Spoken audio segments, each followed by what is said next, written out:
Okay. So we were talking about the great topic of why is the average German getting to spend so much more than the average Turk in the average year? And we were being somewhat sloppy, right? Because let me have your attention here for a moment. I was using bad language, and I tend to do this often, in the sense that I alternatively ask the question as, why is the average German richer than the average Turk? And why does the average German have more income than the average Turk? Are these the same question? Good for you. They aren't, right? So what's the difference? So you must have sensed that they aren't the same. Being rich and having high income aren't the same thing. You must also have some feeling that they are related, right? They're not totally irrelevant things. But what is the difference? So let's think once again about the all-important flow variables versus the stock variables.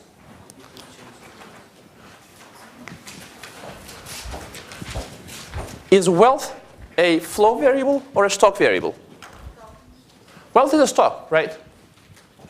Wealth is the answer to the question, what do you have in the money? What do you have in the bank now?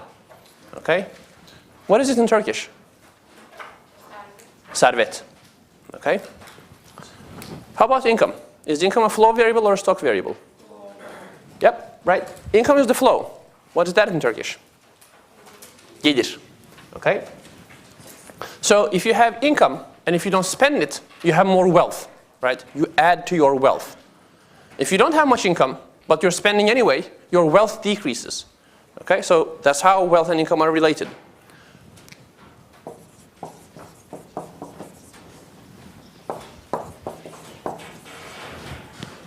I must bring more board markers to this class. Let's try this one. Okay, let's try this one. Now, the question we were asking, so now let me ask you the good question. Which of these questions were we answering? Were we answering the why does the average German have more income question? Or were we answering why does the average German have more wealth question? Income, how do you know?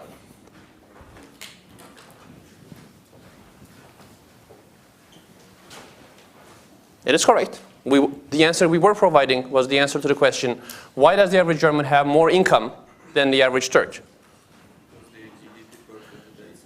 Okay, that's the answer, but I'm asking a more subtle question. So we gave an answer to some question, okay? Which question was answered? The wealth question or the income question? The income question. How do you know? Yeah, who's talking? Because we answered it by saying they produce more. Their GDP per capita is higher. Their GDP per capita is higher because they have more human capital, they have more physical capital, they have higher technology, right? But what is GDP? Is GDP wealth or income? Okay, so this has to be like a no-brainer question. Because remember, for example, that you get to calculate GDP by income. Okay? You have to understand that production is income. Okay? We tend to think of this as two separate things, right? Who produces, who gets the income. But when you look at the total, when you look at the aggregate, if we produced, okay, we also generated income. Somebody has the income. Our production is equal to our income, okay? This does not have to be the case on a personal basis. Right? Under certain conditions that you studied in 101, that is the case. When you're paid your marginal income, when your income is your marginal product, right? Everybody gets their contribution to the production. Okay? Even if this is not the case in total, even if it's the case that, you know, I work a lot, I produce a lot of 102 hours, I'm not paid much. Okay? Could this happen?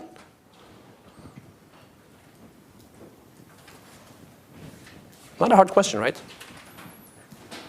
Is it possible to work a lot, work hard, but not be rewarded as much? Yeah, I mean, it may happen. Okay? It shouldn't happen in a frictionless competitive economy. Okay?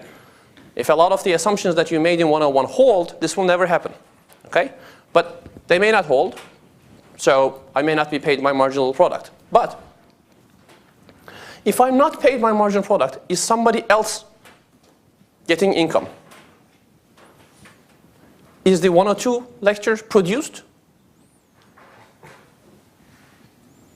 That was the whole point, right? So the 102 lecture isn't the best example here, but let's think of the potatoes, okay? I'm a potato farmer, all right? But I don't own the land. So I just work there. I'm the labor, okay? But I do everything. I do the irrigation, I do the fertilizer, you name it, I do it, okay? I do everything. Does this guarantee that I'll be paid a ton of income at the end of the year? Wake up, people. This isn't even an economist question, okay? Have you been living on this planet in the last 18 years? Okay? Are the people who work always the people who get paid the most? No, that was easy. Okay, right? This is not a fair, just world. Now, the question here is, does that change the fact that total production is equal to total income? If I'm not paid, is somebody else getting income? Are the potatoes produced? Yes, okay? I produced 100 potatoes. I did it all by myself, okay? I deserve 99 potatoes, but I'm only paid 5. Could this happen? Yes. Does it change the fact that 100 potatoes were produced? Is somebody else getting the other 95 potatoes? Yes. So somebody else has a 95 potato income. Is it still the case that total production is equal to total income? Yes. And that was the whole point why we could calculate GDP by income, right? The sum of the incomes has to be the total production. And that is why when we say, why don't these people have a lot of income? Essentially the question we're asking is, why aren't they producing much? Okay? So we asked, why is it the case that the average Turk isn't producing as much as the average German? What was the answer?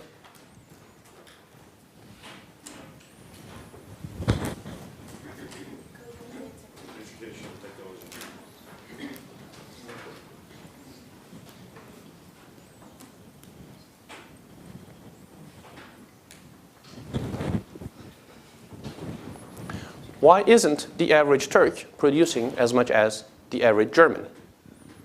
About 100 people in this class listened to this for about 2 hours on Monday. Okay, skills. What else? Education. And? Okay. One more? Yep, human capital. What else? And capital, okay? It's that easy, right? They have more machines, they have more physical capital. They have more human capital, which you could think of as being more skilled, which you think of as having more education or on-the-job training, and they have higher technology. Okay? Now, this is going to be an extremely painful class if it's going to be like this week after week, right? I'm not willing to teach you if I have to assume that you're going to forget everything I told you within the day. Okay? Now,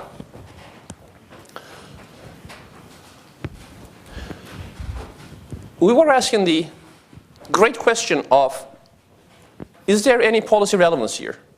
Should we say, well, that's the world, so be it, damn it. Lucky Germans, they have more capital, they have more human capital, nah, so what? Or do we get to say, well, we should be able to do something so that we produce more as well? Okay? Is there a policy question here? Do we get to ask, does the Turkish government have the tools to help the average Turkish worker, Turkish person, generate more income? Yes. Okay, what could we do? Let's ask this lady, for example. What could the Turkish government do so that the average Turkish worker is more productive?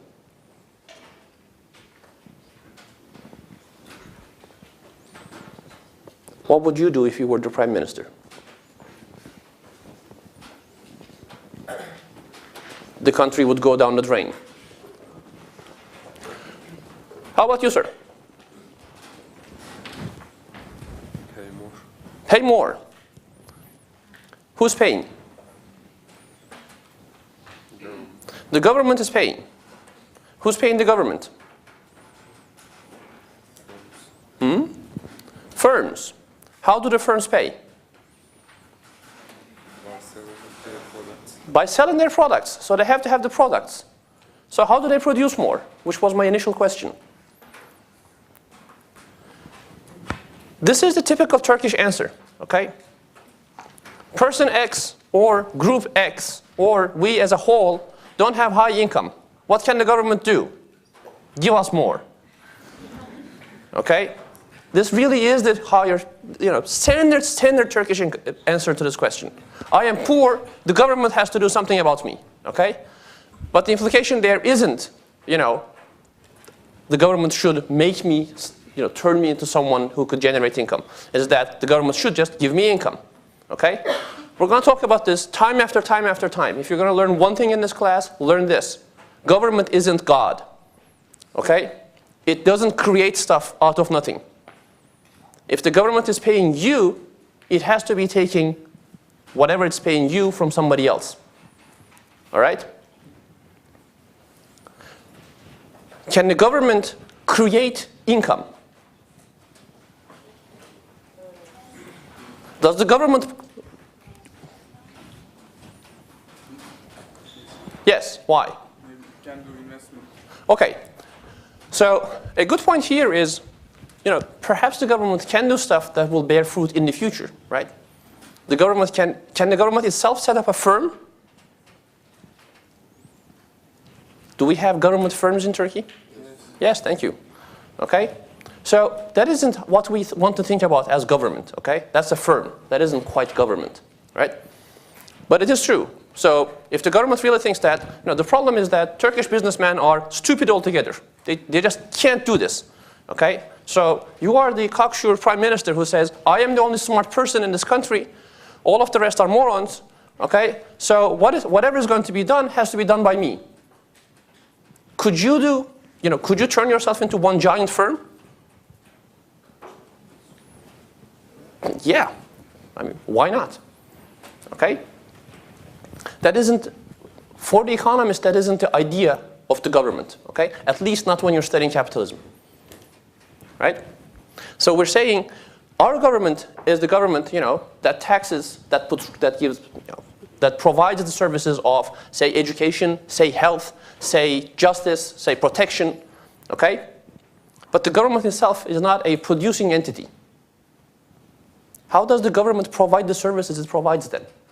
If it's not producing anything, okay? If it's not selling any goods, does the government sell you the police protection service? No. Well, no in many senses, yes in one subtle sense, okay? Is somebody paying the police? Why is the police doing that job? Are they paid? Yes. Okay. So, question, who pays the police? The government. That's exactly the same answer that was given earlier though, right? What does it mean that the government is paying the police? Is the government generating income on its own? It's your taxes, okay? The government is taking from you and giving it to the police, okay? You are paying the police. That is, in that sense, the police is selling that service, okay? It's just that you don't choose to buy it, right? You can't say, yeah, I really don't care, I'm not going to pay for this. Okay? Now, can we go back to the initial question? Can the government do something so that Turkish income is higher? That is, can the government do something so that Turkish GDP is higher? So we asked earlier, that is, I asked earlier, why is the Turkish GDP low? And the answers were, well, because we don't have much of technology, we don't have a lot of physical capital, and we don't have a lot of human capital. So the answer has to be one or all of these three, right? Can the government change any one of these? Yes. What can the government do? More and more education. Good. Eğitim her şeyin başı. Okay? This is the simplest answer. And this is again a standard Turkish answer, right? I mean, you've heard this. Eğitim şart. Eğitim her şeyin başı. How many times in your lives? Many. Okay? And not only from Cem Yılmaz. Now, but does this statement make any sense?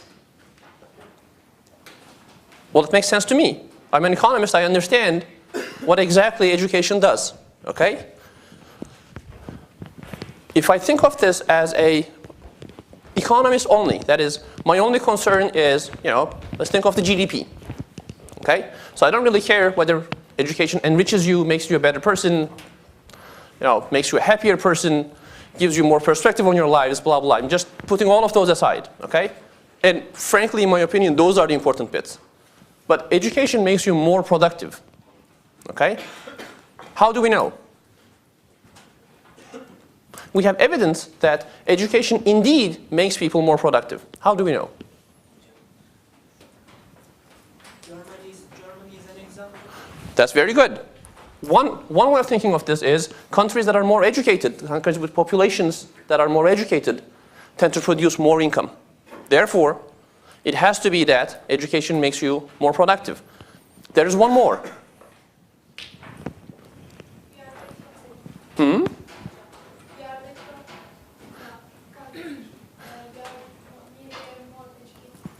Yeah, that's exactly the point, right? Think of yourselves. Why are you here? Okay? Hopefully the answer only isn't just that, you'll be paid more, but that has to be part of the answer. Who gets paid more for doing similar works? Okay? For being employed in similar positions? Someone who can't read and write or a college graduate? Why? Really?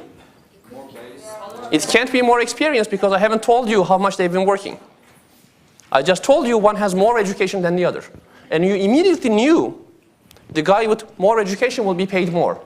Why would you, and this is indeed the case, okay? We know that this is the case. People with more education have higher wages and salaries. Why would that be the case? Because they control more things than...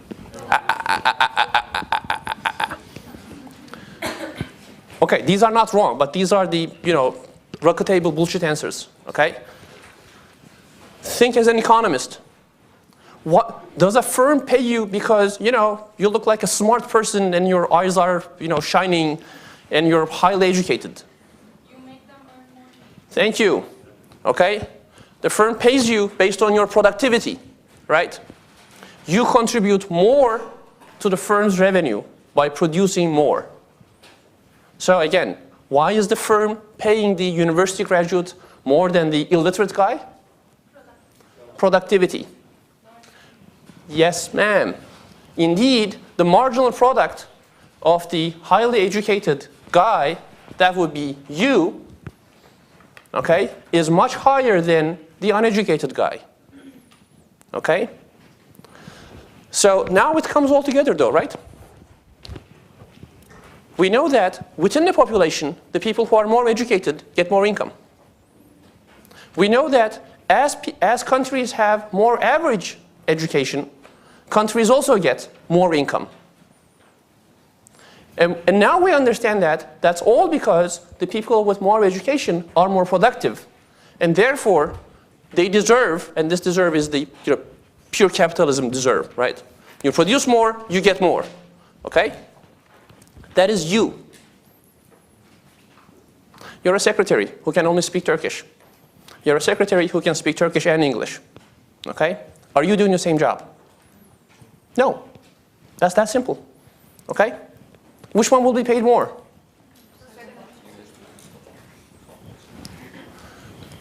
How do you learn English? That's called education, okay? That's what's going on. What is the secretary producing? Well, we're going to call these secretarial services, right? Who produces more of these? The secretary who speaks 2 languages. Okay? Good.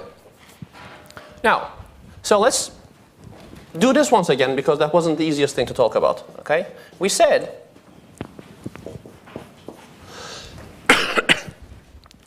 one of the most important reasons why Germany has a higher income per capita than Turkey is, hold on.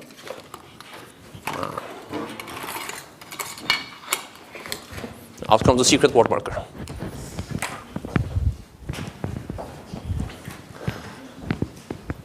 They have more capital per worker. Okay? So we said, let's think of Turkey. Okay? And we said, as a function of capital per worker, Turkish GDP per worker will be an increasing line. Does this make sense? It tells you that if you have more capital, more machinery, you're going to produce more. Yeah, this isn't too hard, okay? But we said it's also going to be a concave function.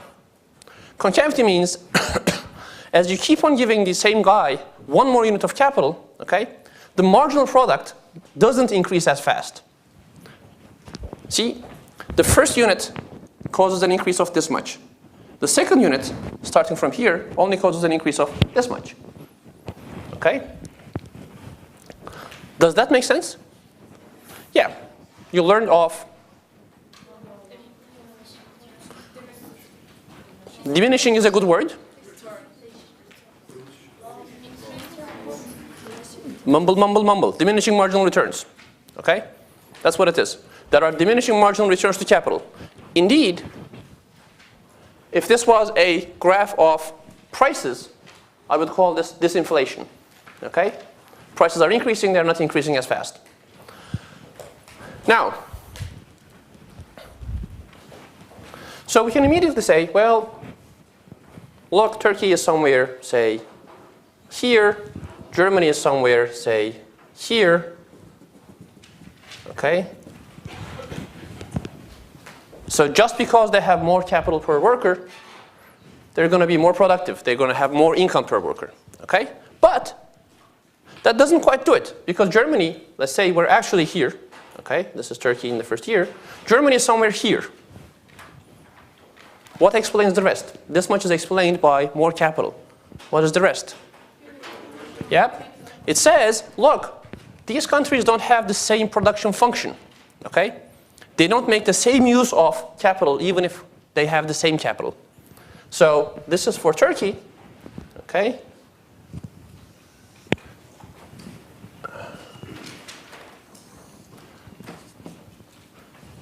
It's not the right way, right? This is for Germany. I'm going to erase this so that you won't be confused. Okay, so Germany is here. Good. Now, why are these 2 lines different from each other? That's your human capital and technology. Okay?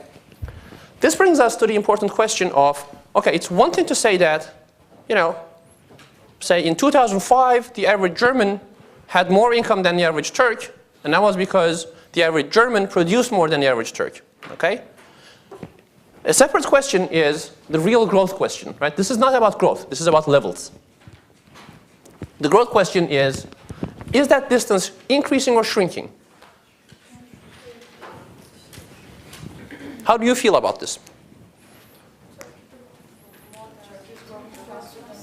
Yeah.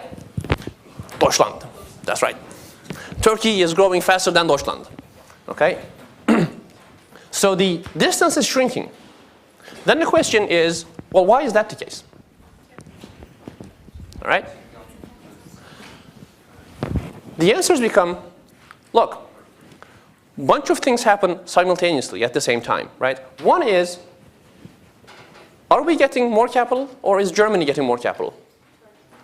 We're getting more capital, okay? Proportionately, we're getting more capital.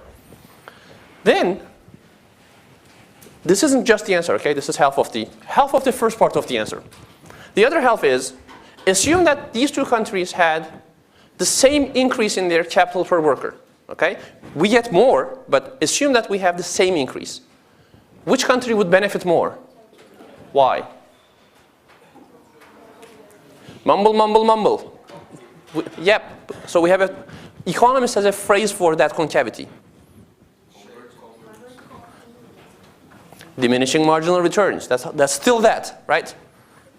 There are diminishing marginal returns to capital. Turkey has less capital. Therefore, if you give this guy 1 more unit of capital, see, it's going to increase this much. If you give this guy 1 more unit of capital, this is almost flat. It doesn't do much, okay? The marginal product of capital is higher in Turkey than it is in Germany. When you give 1 more unit of capital to the average Turkish worker who doesn't have much capital, it's very valuable. What does valuable mean in this context? It leads to a lot more production, okay? So part of this is, look, this is what is happening in Turkey, okay? And Germany only increases a little, and that doesn't do much. Another part is, let's think of the following now. Is the only thing that's going on in Turkey the increase in physical capital? Every year, do we have the same labor force? No. New people enter the labor force, okay? The new people entering the labor force, are their average education equal to the existing labor force education, or are they better educated? Very good. If the marginal people coming into the labor force are better educated, what is happening to the average? Aferin. Okay? So what we're saying is, look, part of the problem that we have is our average labor force is very uneducated. Okay? But our younger population is getting better and better educated. I'm not entirely sure about this, but at least they're becoming more and more educated, okay?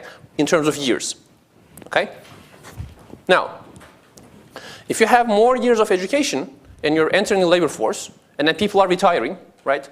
The retiring guys are the people who went to school in, say, 1950s, 60s, okay? Those guys have 2 years, 3 years of education. You, on the other hand, have 14, 15 years of education, okay? So what's happening now?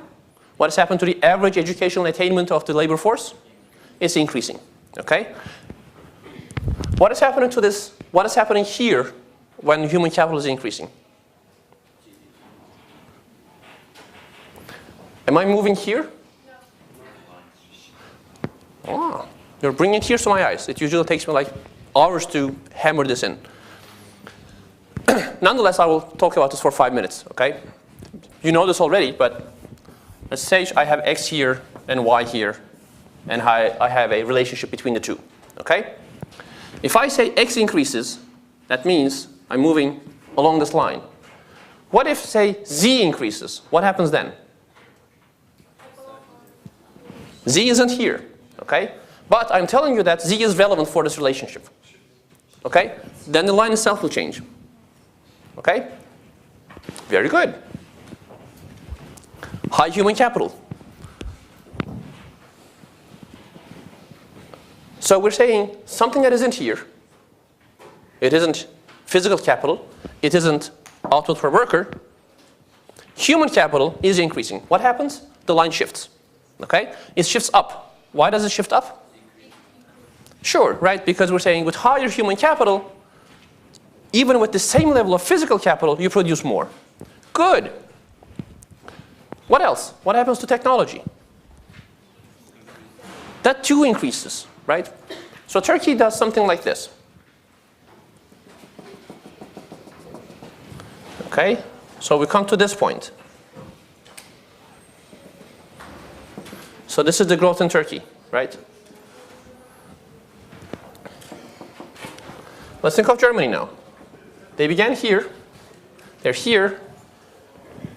Is their production function the same? Let's ask this.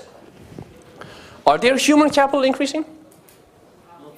Not much, right? It's because there's a limit to how much education you're going to get. There's a limit to how much on-the-job training you're going to get, right? There's a steady state to that thing.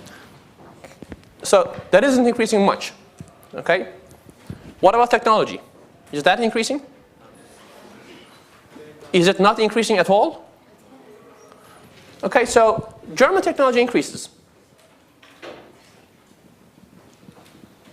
They learn to make better cars. Okay? So this is Germany.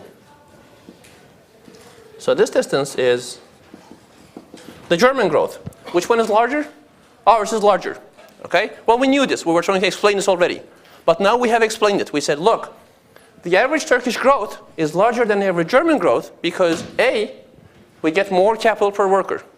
B, capital per worker has a higher impact in Turkey because of marginal productivity. Okay? C, our human capital increases faster. And D, our technology increases faster. Why is it that our technology increases faster? Well, because, it's good enough that we learn from the Germans. We don't have to invent stuff. We do invent stuff, okay? But we don't have to. We can do both. We can invent and we can copy, okay? One thing that I want you to understand from this is the following. Will Turkey look like Germany at some point? One hopes, okay? If we don't bungle it, we should. Now, why is Germany growing? In the really, really long run, when Turkey turns into Germany, will we still be growing? Yes, see, Germany is growing. Will we be growing because of increases in capital? Not really, right? I mean, and so when I say really, really long run, you should be able to think of this, right? Capital is machinery. There is only so much machinery you can cram into one country, okay? So in the really long run, you're not going to grow because of more capital. Let's ask this gentleman. Are you going to grow because you're having higher and higher human capital every year? Yes. Really? So let's say you already have 47 years of schooling per person. And are you going to increase it to 48 years of schooling? When are these people going to work?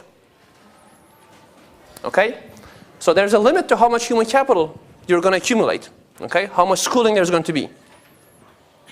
What about technology? Can technology improve forever? Why not? Have some faith in human ingenuity.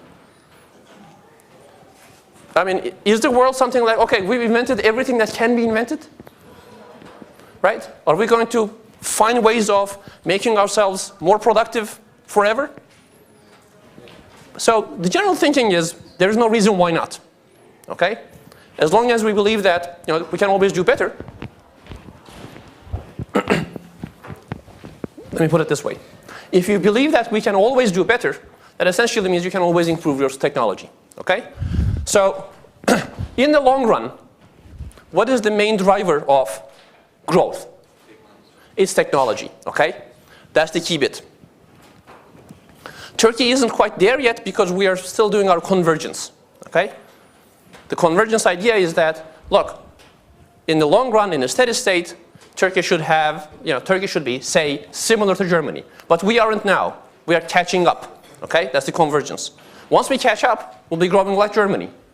That's due to technology. Okay? Cool. So let's go back to our policy question. And maybe the Prime Minister had a little time to think about this.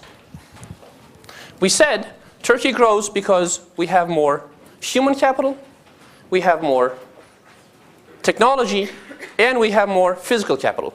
If we're going to grow faster, we have to accumulate these faster, right? We have to have faster growth of physical capital, faster growth of technology, and faster growth of human capital. Can we do this? What do you think? Yes. Because? Capital and technology affected by government. Okay. So what would you do? Again, you're the Prime Minister. See, the Prime Minister up there said, we're going to have more schooling. Would that work? Yes. But that was that Prime Minister, so you need to do something else. The Prime Minister here says job training. Would that help? Yes. It should, right? You have all these unskilled people who are doing construction work. Could you still have them do construction work, but know what they're doing? Could you teach them to do better construction? Why not? Okay?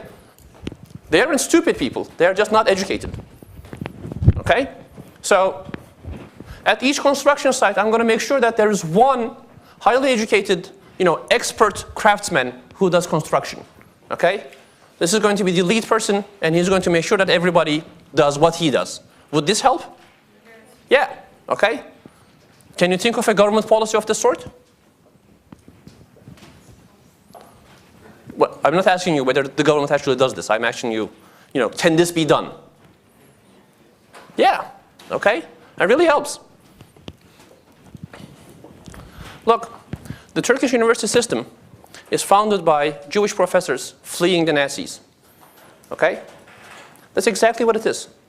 These guys who have a long tradition of, the continental tradition of, teaching universities, what a university looks like, comes to Turkey.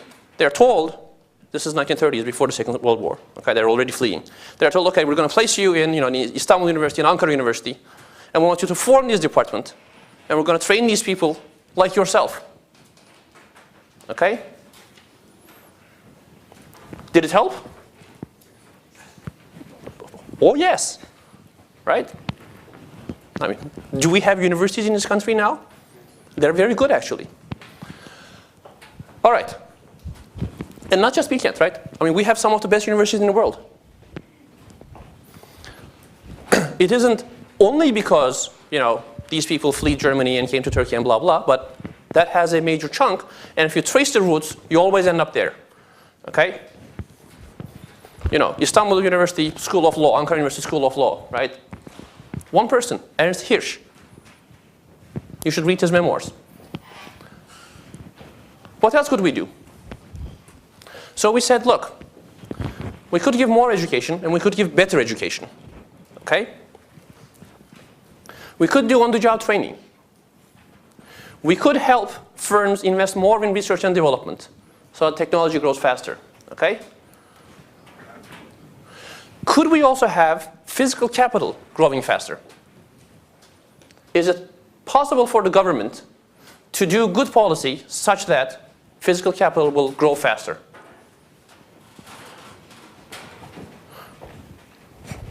This brings us to the question of, well, how does physical capital grow? Does it grow on trees?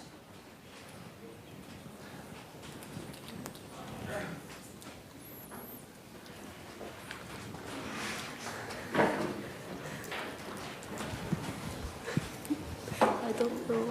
You don't know. So it may be growing on trees. Okay. Let me help you out here. It doesn't grow on trees. Okay? So the question is this. What is capital?